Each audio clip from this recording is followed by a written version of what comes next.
Hey everyone, I'm Scott Davenport and welcome to In the Field. Thanks for joining me today. I'm going to take you out to a beach area near Scripps Pier for a very low tide shoot. This is one of the spots I like to take my workshop students during workshops in San Diego, which I have one coming up in April if you're interested in joining. I got a couple of seats left, so pop over to my website. You can see all the details there. But I chose this beach specifically on this day because the tide was going to be so low, and it reveals some areas that are much less accessible at even moderate tides, let alone high tides. Let me get you out there and show you what this area is all about. I just rolled up to a parking area near Scripps Pier, and I came to this spot today because the tide is extremely low, revealing some rocks to the north of the pier that are normally covered in the ocean. The forecast called for forming clouds. There's a couple of wisps out there, not much to speak of, so we'll see if the vision that I had for this outing will come to fruition. The idea being, because the tide's so low, get to access a few rocks, a lot more beach, and that beach should still be kind of wet sand, so it would reflect whatever's in the sky. I need something in the sky to make this work. We'll see how it goes.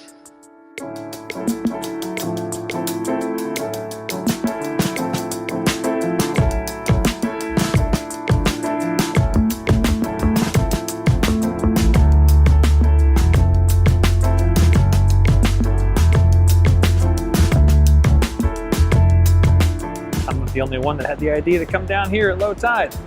Crowds will be a little bit challenging, but it will start thinning out as the sun gets down lower. And there are a good few spots kind of in the center of the frame here. Get out of the water a little bit, less crowds, and still plenty of subjects to work with.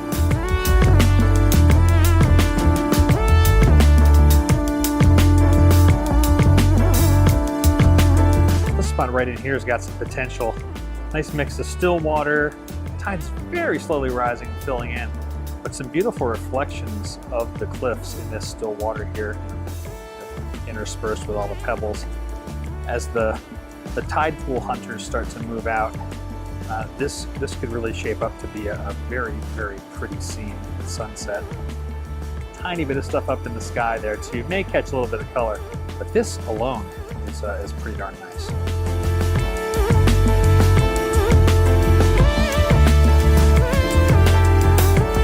While I'm waiting for the sun to go down, this is the so-called mushroom house, a little San Diego icon for you.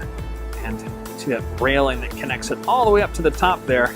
As I understand it, it was a guest house built by someone way back when, so that folks had their way to get down to this nice little private little beach alcove and have their own little stretch of the San Diego coast. So, well, I think I'm going to go for this spot here. This is the best opportunity. I have plenty of time to get myself out of here to drier ground before the tide fully comes in. So time to find a good perch, set up, and take a few longer exposures. Just smooth everything out, get some minimal things going on, and I'll wait for those cliffs to catch color in the evening. Kind of see how I'm framed up here. F16, and I've got a 10 stop on the front.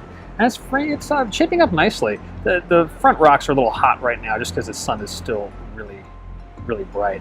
But the 10 stop's giving me about a 40-second exposure. There's not much to smooth out, but it's mainly for those folks you see walking in the background at the base of the cliffs. 40 seconds, as they slowly move back in and out of the ocean, they just disappear, and this becomes a landscape that's just pristine. The only human elements would be those gorgeous houses up on the tops of the cliffs there. Now just waiting for the sun to get lower. I've taken the filter back off the camera so that I can keep remetering the scene. As the sun goes down, it's going to get dimmer. I won't need as long of an exposure.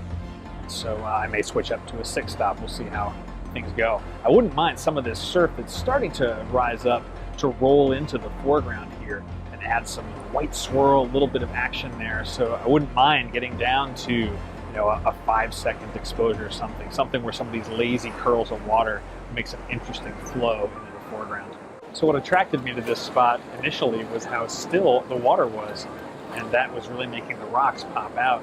As the surf's rising, that's going away. So I think I'm going to do an extra long exposure so the sun gets a little lower and get a smokier feel, but hopefully there'll be enough lull in the surf to let the rocks stay above the water line. But I am running out of real estate here pretty darn quickly. And maybe one more option This is blazing hot right now, but once that sun gets lower, I got a few other rocks that are protruding from the top here. Not particularly keen of how I've lined up on the pier here, but doing something like this to get some color up in that sky, that could work out. I'm losing light on the foreground rocks. Those are already starting to get dim. I've got one more shot going here, and then after this I'm going to swing around, and let me see if I can pivot here without falling off this rock. I'm going to swing around this way and go with these silhouetted rocks. I'll probably move a little farther to camera left.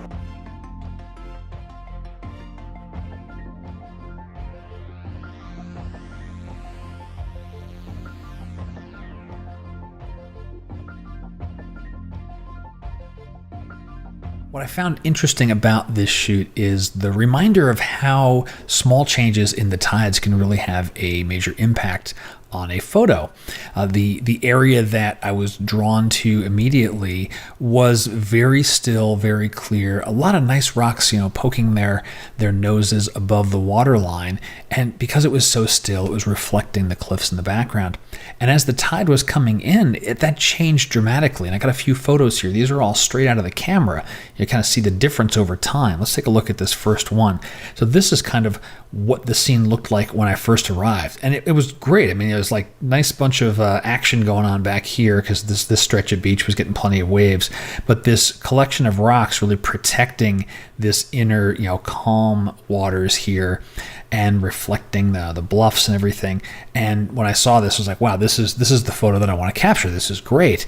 And so set up, obviously captured one of them, but then, as the tides started to rise up, this was just, a few minutes later. You can see things are higher now. What's happening is those waves, as you saw in the video clips, they're starting to make their way in here and, create ripples and so forth. And look at this rock down here in the lower left. We'll go back one and then come back up. You can see it's already starting to disappear. You can see the water line on this rock rising.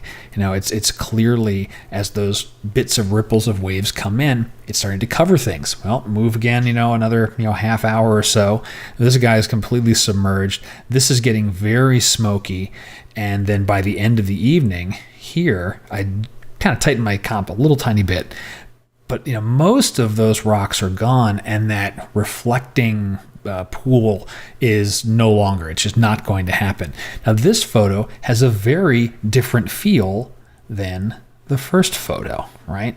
These are two completely different images in terms of their mood, although it's the same location and just, a few minutes, relatively speaking, maybe 45 minutes apart. So that was the thing that really prompted me to put together that footage I took and make this video. And maybe that's the tip of the week, is tides do matter. And in my case, I think I like both of them for different reasons. This very still one here versus the one with the smoky water.